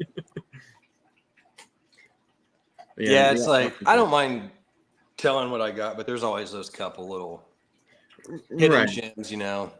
Yeah, it's like you see the stuff I have, you might not know what exactly I'm doing with it. You can probably figure it out since, you know. That's what always scares me. Like the head. Right, Rob. But yeah, you know, so there's certain things I probably won't be too vocal about, or you know, depending on, you know, what I hit in certain clutches, be like, I'm gonna show it off, but nobody's buying it. Yeah, especially with some of these combo double visuals, it's like I'd be dumb, regardless of, you know, if it's male or female. If it's a male, it replaces the male I already have. Right. But you know, depending on the project, it's also something I wouldn't let go. Mm-hmm. And now I have a backup. Yep. Yeah, I wanted to show off the pastel fire lesser clown I got, the baby, but like I said, that cocoa, it got all brown and ugly, and I was like, you can't even see the color; it's just all brown or it's white. Yeah, I think it happens when it gets oversaturated. Mm-hmm. Because I've had a couple spill, like, knock over the water bowls because they're bowl wrapping and doing all that stuff, and it's just like, oh, you were sitting on that spot, and now it's. Yeah, that's what happened. I didn't do a good job cleaning. It was late at night, and I went out there trying to get all that cocoa done and everything, the water in there, and then as you know, the snakes always tear up the bed and all that good shit after you know, just change the bedding out, and sure enough, put the water bowl in there, and what they do, knock that thing over, and yeah, it's just saturated now, and so I'm over there like taking paper towels trying to drain water out. Oh wow, that bad. My water dishes are relatively small, so you know, it's only gonna have a spot here and there, or where it's wet, and the rest is. I use the Cocoa to Go, the chipper stuff that's already pre-broken up. Right, makes it easier for me. It's already somewhat wet. Nice. But with the lack of humidity here, I have a humidifier going, and stuff just gets dried out. I spent last week just getting the sheds off of everything, where everything that had stuck sheds. It's like, come on, this is annoying. Yeah. And then I have certain tubs that are fine, and then other ones, it's like, well, that doesn't make any sense. Mm-hmm. You're right next door, right above or below. You have a perfect shed, but this one doesn't. When I have the same, you know, setup going on. But yep, it's a pain, but it happens here in where I'm at and the type of heat that I have. Just a necessary evil. Right. So I try to get it all off. Sometimes if it's just a little, like a couple scales here and there that got stuck, no big deal. But if it's on their head, you know, chances are it's going to come off the next shed anyway. But I like to be sure and get it off, prevent any issues. Right. I had a couple like that the other day. I had they shed a few of them. They came out perfect, but then there was that one or two that had a stuck shed. So I just soaked them for a minute, pulled it right off. Yeah, and usually 10-15 minutes you're good to go. Yep. and most of it comes off. I forget which one I was doing. I think it might have been one of the pastels that I have growing up. When I say there was water everywhere, because this snake just was not cooperative, flailing, flashing. I'm like, come on, I'm trying to help you, and you just not wanting anything to do with it. And it's like, that's frustrating. Yeah, I had one the other day. It was like I was trying to do some assist feeding. I had all of them eat except 3 were giving me a problem from this one clutch, and I assist fed the 2, but there's this one that just would not work with me, and it's like, dude, just stay still. He ended up wrapping me up too around my hand. Yeah, I find it funny when they'll do that, and it's like, well, you could do it to the rodent there, bud. Yeah, in fact, that's one thing that pisses me off. I don't know why. There's this one little female up there, dude, she gives me problems. She'll sit there and I'll put the frozen rat in there and she'll grab it, she'll wrap it up, and then her and one other one, and then they'll just throw it to the side like, I ain't eating it. I'm like, are you kidding me? I've had one snake do that when I was younger. It would sit there and I put the live rat in and it would actually kill the rat and then just left it. I'm like, dude, really? Like, that's expensive. Yeah, it can certainly be frustrating, especially if I can see if you did live or frozen thawed and they didn't touch it, potentially feeding that to another animal that's going to eat. But if they made a certain effort, I don't want to introduce, this snake's bacteria to that snake. Type of thing. So it's like, this is a waste. Or they do, or it's the next morning or whatever, and the dog tells me, hey, something smells over here, and it's like, oh, they didn't eat. Awesome. Yeah, I did that one time. I smelt it and I was like, oh, it didn't eat. And I was like, you sucker. So now I try to make sure, like, every time I'm in there, just cleaning up. Like, I'll give them about 30 minutes to an hour, not more than 2 hours. If they haven't eaten, then I'll just pull it out. Yeah, I have some that some picky eaters that I'll let it in overnight. There's some that will do that. I get happy when it's gone in the morning. Sometimes it's like, Yep. Because had I, gone in there before I went to bed or whatever, I might have been able to feed that to something else instead of wasting it. But I did that one time. In fact, it was a bow I had. This was probably about 12 years ago or something. I put the rabbit in there and she didn't eat it. And then, so I just left it. And then later this was like 5, 6 in the evening. So the next morning I went out there to check on her at like 8 in the morning and it was gone. I was like, oh, good. She ate it. Yeah. Sometimes they just like pulling their it out. privacy, Yeah. Or, other ones I'll just leave it outside the hide. Now, this guy would eat, I'd be very happy. So we'll see. Picky eater. But it is nice. Everything's still working because I was in there.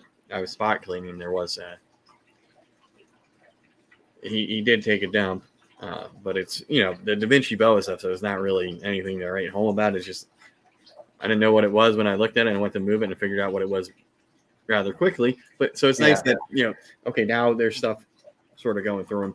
So we're gonna try again tomorrow with a rat or a ASF and see if he eats. If he doesn't, are you gonna try to assist feed him or? He's too big. Oh, he's a big boy. Yeah, he's a proven breeder.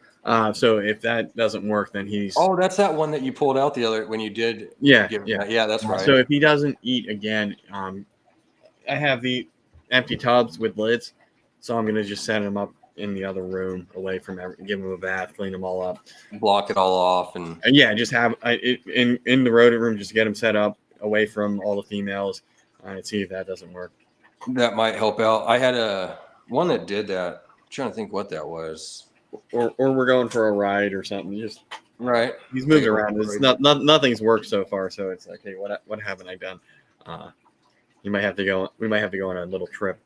Yeah, that's what it was. I ended up sticking paper all the way around the thing because it would not eat for nothing. And so finally I was like, well, I'm going to try something else. Finally got it to eat. Yeah, and I have males that'll go off of food the entire breeding season. Just what they do. Yeah. So I maybe he's doing that, but again, he's lost some weight. Still not too big of a concern, but I don't want to risk losing him. Right. Since next year he's my shot at hitting double visuals. I don't want to lose that just to make some, pied head ultramel stuff or double head stuff.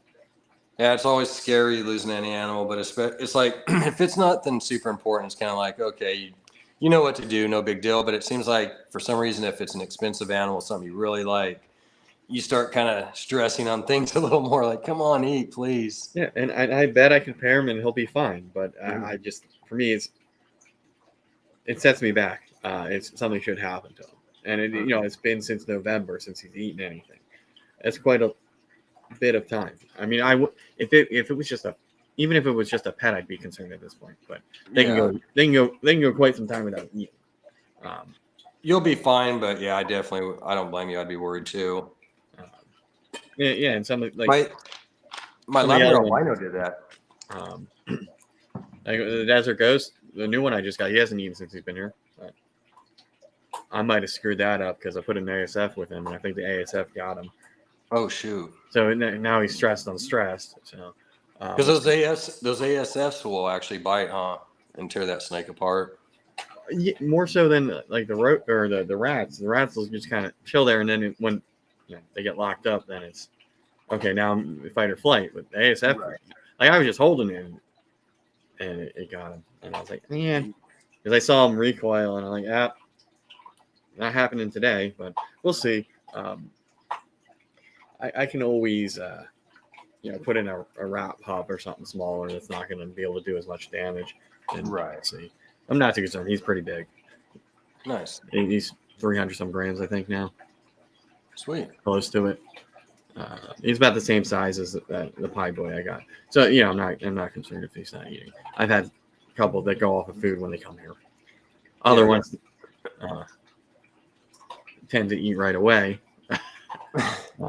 I got one at the show and fed it the next day. It's like, okay.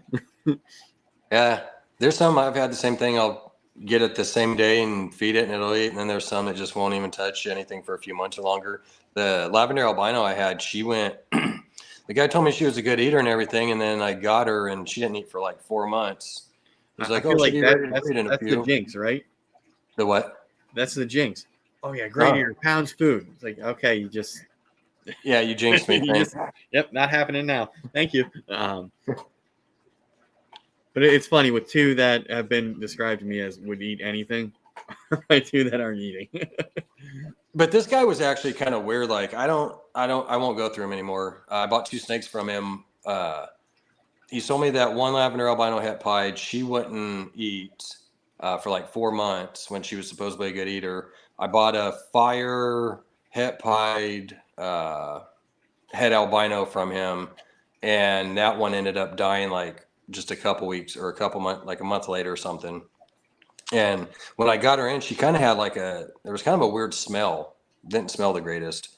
Yeah. So she had something going on, and that was on me. I should have called him at the time and said, hey, this and that. But I let the guy know, and he's like, oh, that's weird, and just kind of left it as that. But when I bought one of the snakes I had bought from him, I had an issue with that guy too. This motherfucker was at the PGA golf tour and shit when he should have been shipping me my damn snake. He's like, oh, I'm sorry, I've been at the PGA golf tour. I'm like, oh, great. Hope you got Tiger Woods' autograph. My only issue, and it shouldn't have been an issue. It was with Chun from Dynasty. I had purchased 2 animals. One, he didn't put them in the same box, which kind of annoyed me. Where he could have, refunded me, a little bit and put them in the same box because they were both sitting there. And he's like, well, I can't ship because it's winter. And now I complained for a good 2 months. Like it was into April or May. It's like, it is warm enough to ship them here. Right. With a heat bag. And it's just like, oh, we use that on vacation and, weather. And then it's going to the hub. I got Brian, when I was getting stuff from BHB, it was like, okay, you place the order, whatever, you get the phone call, before it gets shipped out. I'm like, yeah, can you send it to the hub? No, we're fine shipping to your address. You sure? And I think this was in winter. It was very close to I was a little concerned and right. No, we checked the temperatures, but it's fine. I was like, okay, I will be there. I forget what one that was. It might have been my Ultramel. And I was sort of surprised. given the time of year that they were willing to just ship it here. Yeah, instead of the hub. Yeah. Do you prefer the hub or like during summer or whatever?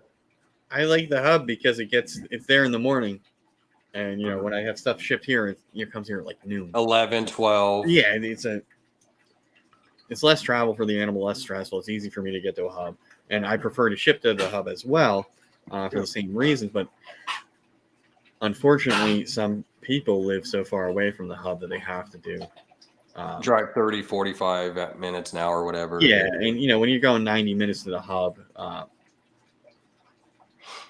I prefer to go to the hub because it gives me assurances that something doesn't happen between that whatever hours that it's getting to your place.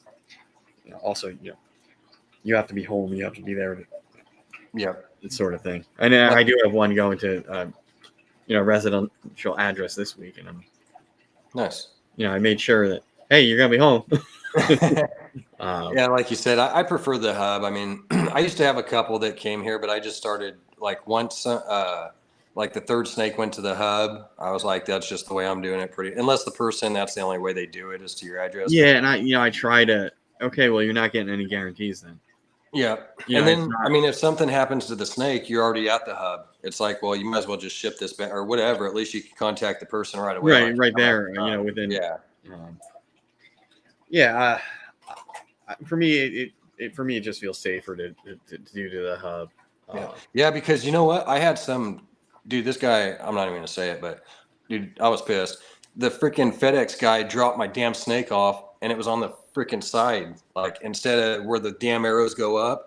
Yeah, sitting upside down or on its side. I'm like, dude, I could just go over there and you don't. I've had that happen before. I also had this one was UPS, and I was getting feeder insects shipped to me in the summer. And I have one of those, like, I have to go get my mail with a key, and there's like a parcel box. Right. They stuck my bugs inside the parcel box, and I was at work, and I'm like, hey, I have to go home. They just said they delivered this in a parcel locker. These are going to get cooked.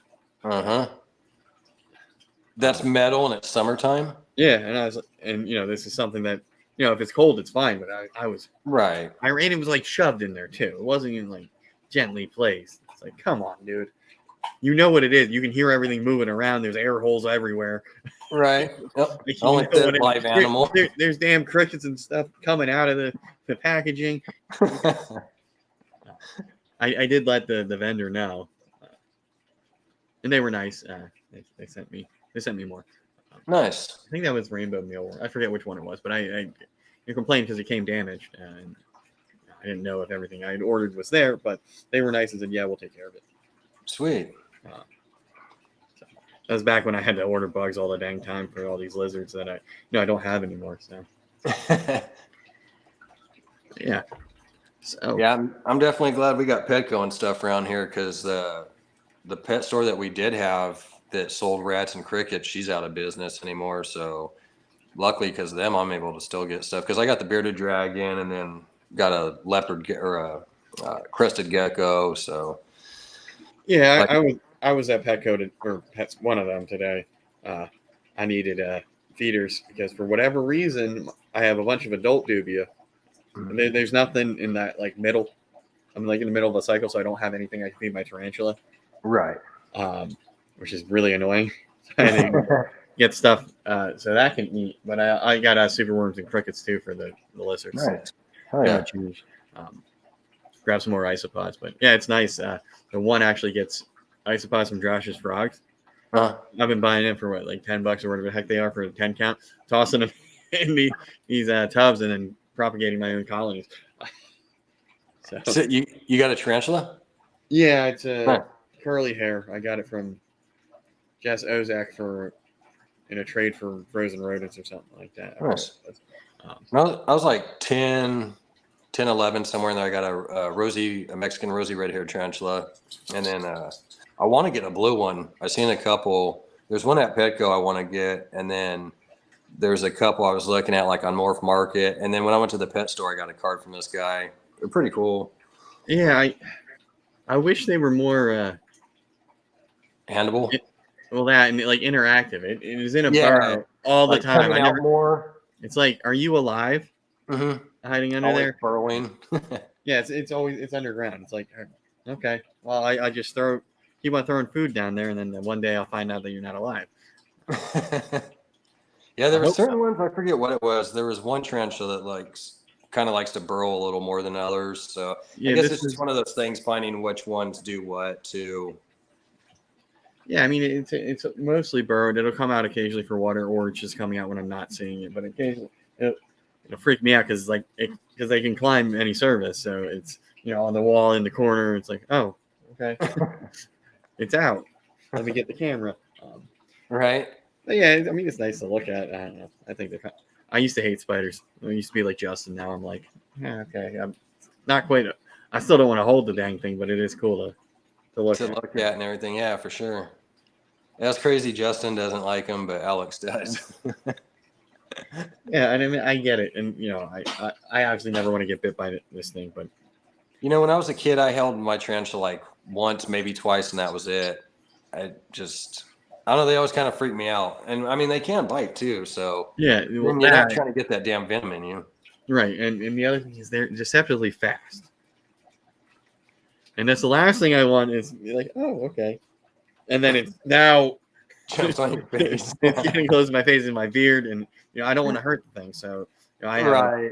I have a little paintbrush that I'll use to coerce it into a tub Nice. for cleaning purposes and things like that, or when so occasionally I'll screw up his burrow and just rearrange everything. Right. Make sure the substrate's moist enough so he can burrow, things like that. But certainly interesting. Plus, it's cool to see him eat when it does is. eat. Like I like when they got the little caves. I went to Petco and they had like almost like the logs for the snakes, Hmm. and then like he webbed it all up, and then it was almost like cheese. Like there's little holes like that block cheese and everything. Yeah, They're pretty crazy looking. it'd be cooler if this one had more webbing stuff, and you can see that it does it from time to time, but it's not like it has, it's living in its own little house that it made for itself. It's more of a burrower. The one I was looking at, I think it was a blue bottle Venezuelan or something like that. Yeah, I mean I for me, I wanted another pet cool thing to look at, and it was I was able to get one in a trade, so it worked out because I had one that I got from a pet show that died, so it just so happened that Jess needed rodents, and it's like, oh, you have Perfect. baby tarantulas. I'll take one of them, and you don't have to pay me this time. Yeah. So it worked out. Heck And yeah. I think she was coming to pick up. Yeah, she was picking up the snake that time. So, but it seems like if she's in the area at Dorney Park or whatever, she's hey, do you have rodents? Yeah, I do. You can come by. I think the last time was like 11 at night. Like I'll be up. It's Friday. Yeah. But yeah, it is nice. And I'll give her deals on rodents because she has one of my snakes. Nice. Oh yeah. I want to make sure that thing is eaten well. Exactly.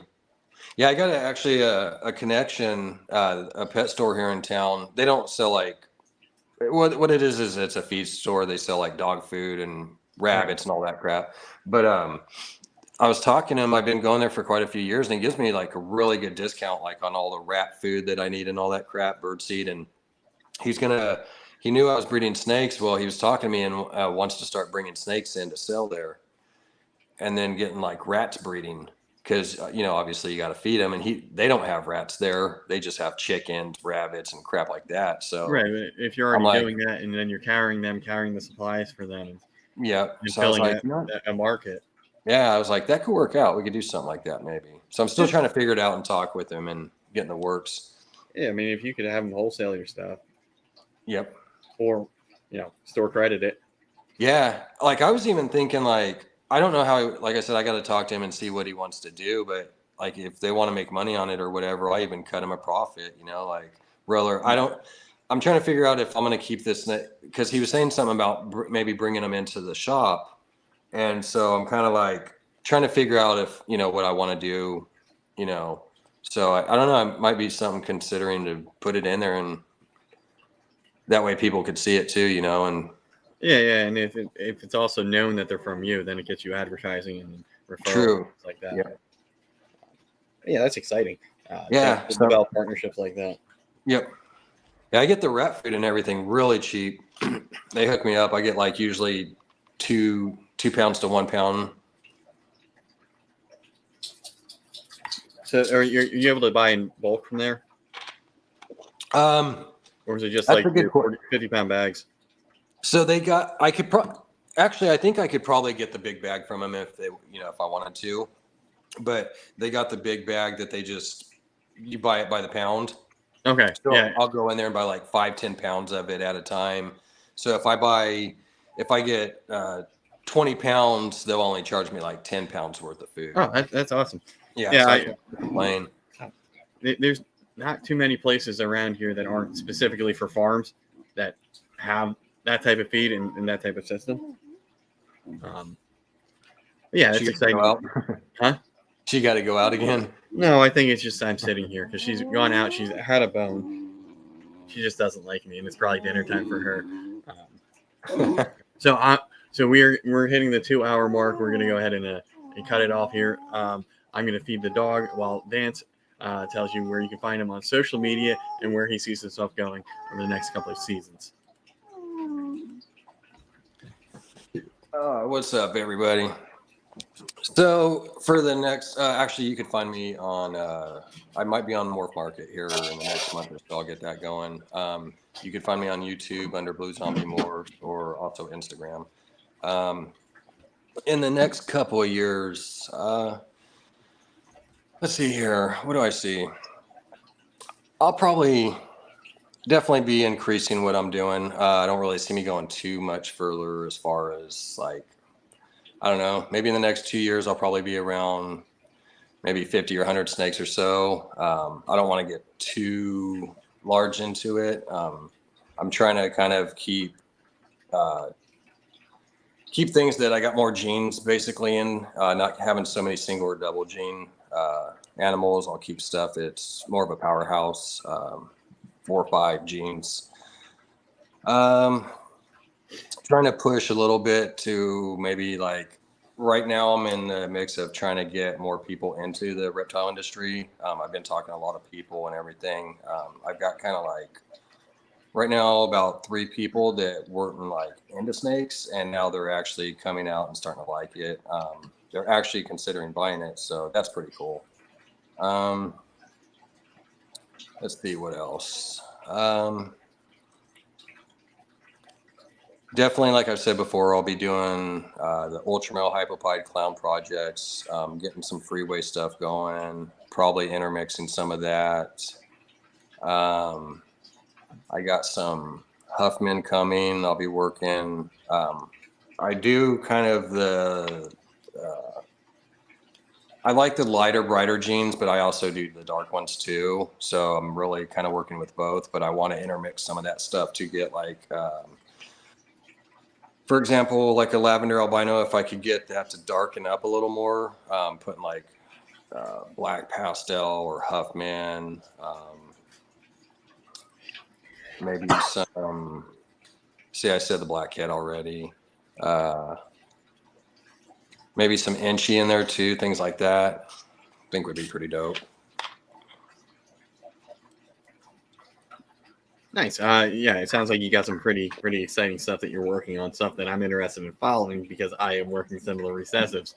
I can't wait. Yeah, we'll definitely be seeing each other's projects. And there's so much more that I'm trying to think of. I'm like, what else am I trying to work and everything, but can't think.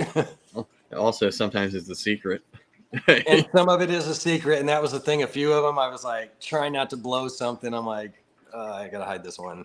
And it's hard because you really want to share it, but. Right. And you certainly can. It's just, certain things you might leave out, certain things you might not post. And right. For me, it's really hard on certain things because you get really excited, right? Yeah. Okay. Like it's even hard because if you tell the breeder's name where you're getting something, people could just go, okay, well, I know what projects they're working or what they're selling right now at this time. Right. So if I say, oh, I got something from Brock over at Morphinary Arts, people are going to assume it's something ultrapide. Yep. Or even like Brock Wagner, Brandon Nixon. I mean, there's a couple people that obviously we all kind of are following each other, and following the project, seeing what works, seeing what doesn't, and that sort of thing. Yep. If I'm saying, oh yeah, I'm getting something super high OD, it's probably from Ozzy. Yep. So yeah, ultra applied stuff from Kai as well. So I mean, it depends on what projects you're in, who you're buying it from. It sort of makes it a little bit more obvious to certain people. But yeah, I do like the idea of keeping things not necessarily a secret, but if you hit something that's just out of this world that you haven't seen, and it's something newer or a combo that works, say okay, now I'm gonna have to wait like 2-3 years to reproduce, to have more of this stuff. So I'd be like, hey, check this out. And hopefully in that time, somebody else hasn't beaten you to the punch. Where they're able to move on from that stuff because they've already done the legwork. And it's hard when you get excited about things. It's like, I want to share this with the world. Yep.